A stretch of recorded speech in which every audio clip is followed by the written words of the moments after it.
দেখো দাদা, দেখো কেমন জোরে জোরে বিদ্যুৎ চমকাচ্ছে, আর তার সাথে ধীরে ধীরে বৃষ্টি আরো যেন বেড়ে চলেছে। হ্যাঁ রে বোন, তাই তো দেখছি রে। দেখে মনে হচ্ছে প্রকৃতি যেন ধীরে ধীরে ভয়াবহ রূপ নিচ্ছে রে। আমার যে বড় ভয় করছে গো দাদা, এই বিশাল ভয়াবহ ঝড়ে যদি আমাদের ছোট কুড়ে ঘরের খানা উড়ে যায় তখন কি হবে দাদা? সেই ভয় তো আমারও করছে রে খুকু। তখন থেকে আমি তো সেই কথাখানাই ভেবে চলেছি, কিন্তু আমরা কি প্রকৃতির সাথে যুদ্ধ করতে পারি? আর কপালটাও তো অত ভালো নয় যে পাকা বাড়িতে থাকবো। থাক, ঈশ্বর কপালে যা লিখে রেখেছেন আমাদের তাই মেনে নিতে হবে। তুমি মন খারাপ করো না, দেখবে ঈশ্বর ঠিক আমাদের বাঁচিয়ে নেবে, তুমি চিন্তা করো না। অনেক রাত হলো, চল ঘুমিয়ে পড়ি। হ্যাঁ হ্যাঁ, চল চল ঘুমিয়ে পড়ি।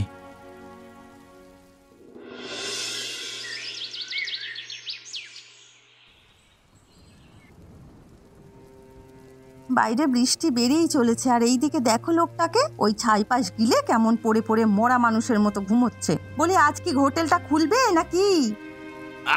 সকাল সকাল অমন কাকের মতো কা কা করে চিৎকার করছো কেন? যত সব কি বললে তুমি?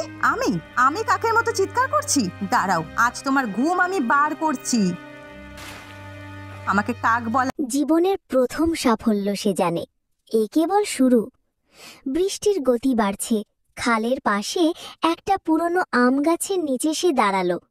চোখের স্বপ্ন, মনে সাহস। আজ না হয় একটু ভিজেই নিলাম, মনে মনে বলে ছেলেটা আবার জাল ফেলল। পাশের ঝোপে কিছু নড়াচড়া, একটা কুচে হাঁটে হাঁটে জলের ধার ঘেঁষে বেরোচ্ছে। তারপর আচমকা বৃষ্টি ঝরে পড়ল প্রবল বেগে। জল ঝমঝমিয়ে পড়ছে, খালের জল ফুলে উঠছে। জালের ফাঁকে এবার যেন একটু বড় কিছু ধরা পড়েছে। বৃষ্টির মাঝে দাঁড়িয়ে নীরব ভাবে, এই একই জায়গায় সে বাবার সঙ্গে এসেছিল বহু বছর আগে। তখন সে খুব ছোট। বাবা বলতো, বৃষ্টি হলে মাছ আসে, মানুষ পায় গল্প। তখন সে কিছু বুঝত না, আজ বুঝতে পারছে। বাবা নেই, কিন্তু বাবার কথাগুলো আছে। তার চোখে জল আসে, কিন্তু সে থামে না। জালে এবার উঠল একটা বড় রুই মাছ। আনন্দে সে চিৎকার করে ওঠে, কিন্তু চারপাশে কেউ নেই শুনবে বলে। তবুও মন বলে, বাবা শুনছে কোথাও থেকে।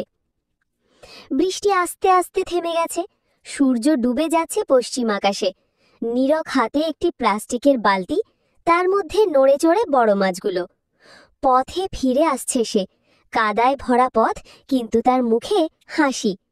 বাঁশবাগানের ফাঁক দিয়ে বাতাস এসে মুখে লাগে। কোনো এক গাছে একটা ঝিঁঝি পোকার ডাক। সে আবার সেই তালগাছটার নিচে দাঁড়ায়, যেখান থেকে সকালে বেরিয়েছিল। মা জানালা থেকে চেয়ে আছেন, হাসছেন দেখে। মাছ দেখে বললেন, আজ তো রান্না জমবে। রাত নেমে এসেছে, চৌকি ঘরে পাতা। নীরব শুয়ে আছে, পাশে মা। জানালার বাইরে এখনো ঝরছে হালকা বৃষ্টি। ছেলেটা চোখে ঘুম, কিন্তু মনে চলছে সকাল থেকে সন্ধ্যা অবধি মাছ ধরার প্রতিটি মুহূর্ত। হয়তো সে স্বপ্নে আবার জাল ফেলবে, আবার টেনে তুলবে সেই বড় রুইটা। গল্প শেষ নয়। গ্রামের খাল, বর্ষার দিন আর একটা বালকের আনন্দ, এগুলো সবসময় থাকে। পরদিন আবার দেখা হবে নতুন দিনের সঙ্গে, নতুন খালের ডাকে। একটা বৃষ্টি ভেজা সকাল, চারদিক ধূসর, কুয়াশায় ঢাকা উঠান। মাটির ঘরের ভেতর থেকে একজোড়া চোখ কল্পনার রাজ্য খোঁজে। তিতলি। আহা, আজ তো স্কুল ছুটি পড়ে গেল, কিন্তু বাবু, আমরা কি সারাদিন ঘরেই বসে থাকবো? না না, আজ একটা নতুন রাজ্য বানাবো, যেখানে শুধু তুই আমি থাকবো। হালকা ব্যাকগ্রাউন্ড মিউজিক, মিষ্টি ও কল্পনা প্রবণ সুর।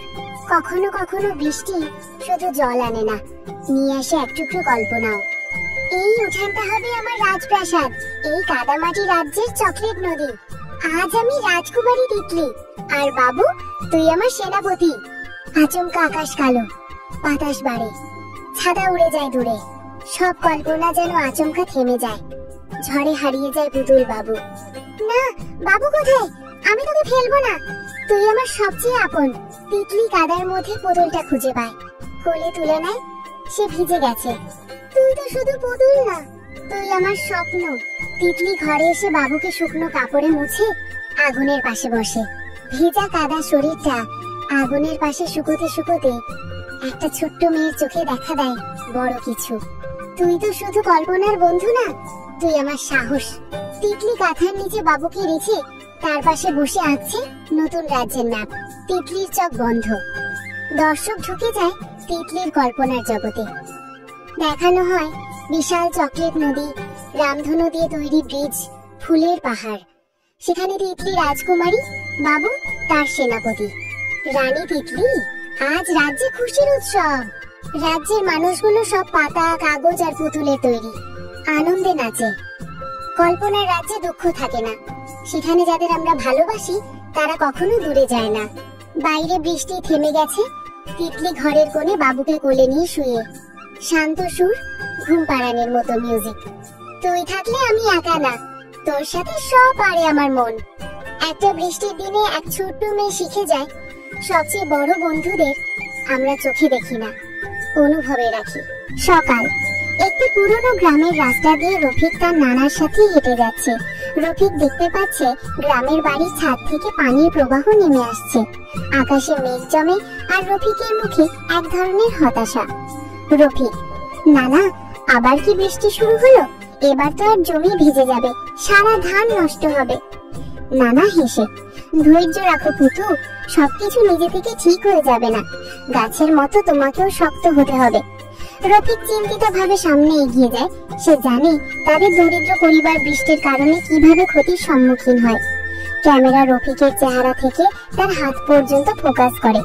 তার হাতটা ধান কাটার জন্য প্রস্তুত, কিন্তু সে জানে তার পরিবারের কি অবস্থা। ধান খেতে রফিক ও নানা ধান কাটতে মাঠে পৌঁছায়।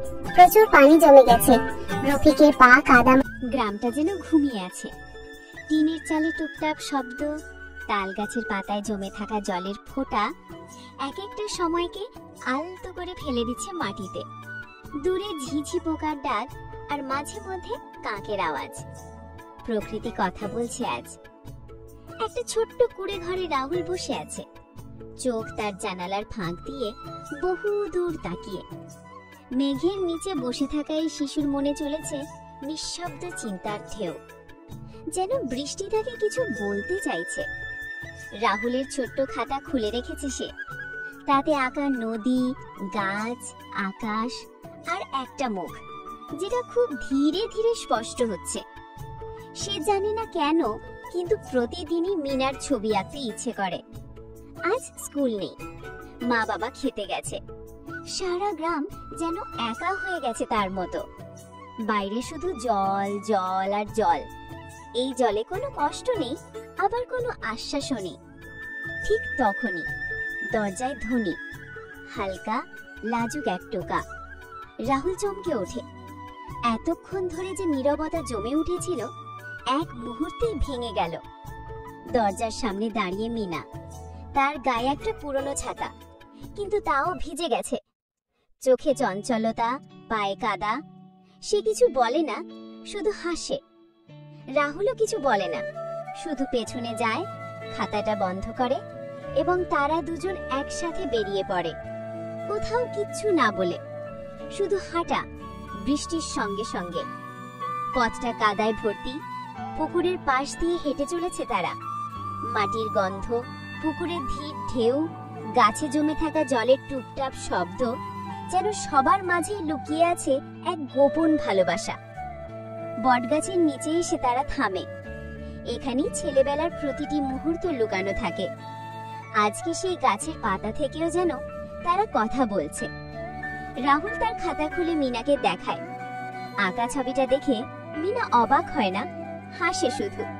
বৃষ্টির শব্দের মাঝে সে হাসি যেন সবচেয়ে উজ্জ্বল সুর। মাটিতে বসে তারা একসাথে আঁকে প্রকৃতি, নিজেদের, ছাতা, নদী। এ যেন এক নীরব খেলা, যেখানে শব্দ নেই কিন্তু অনুভব আছে। একটা হাওয়ার দোলা আসে হঠাৎ। পাতাগুলো দুলে ওঠে, দূরে বিদ্যুৎ ঝলকে ওঠে। আকাশ যেন চোখ মেলে তাকায় তাদের দিকে। তারা ভয় পায় না, কারণ এই ভয়ের মাঝেও তারা একে অপরকে ধরে রেখেছে। জীবনের প্রতিটি একাকিত্ব যে বন্ধুত্বে ধুয়ে যেতে পারে তারা যেন বুঝতে শুরু করেছে। বৃষ্টি কিছুটা হালকা হয়, সূর্যের লুকোচুরি আলো পাতায় পড়ে, পাখিরা যেন ফিরতে শুরু করে। এই পরিবেশটা বদলে যাচ্ছে, কিন্তু হৃদয়ের গভীরে কিছু স্থায়ী হয়ে যাচ্ছে। রাহুল আজ কথা না বলেও সব বলে ফেলেছে। তার চোখের চাহানিতে, হেসে ওঠা মুখে, ছেঁড়া খাতার পাতায় বন্ধুত্ব জমে আছে। গ্রামের রাস্তা আবার মাটিতে ঢেকে গেছে। তারা ফিরে আসে, ছাতা হাতে, মাথার উপর আকাশ। দুজনেই চুপচাপ হাঁটে, কিন্তু মনে বেজে চলে শব্দহীন গান।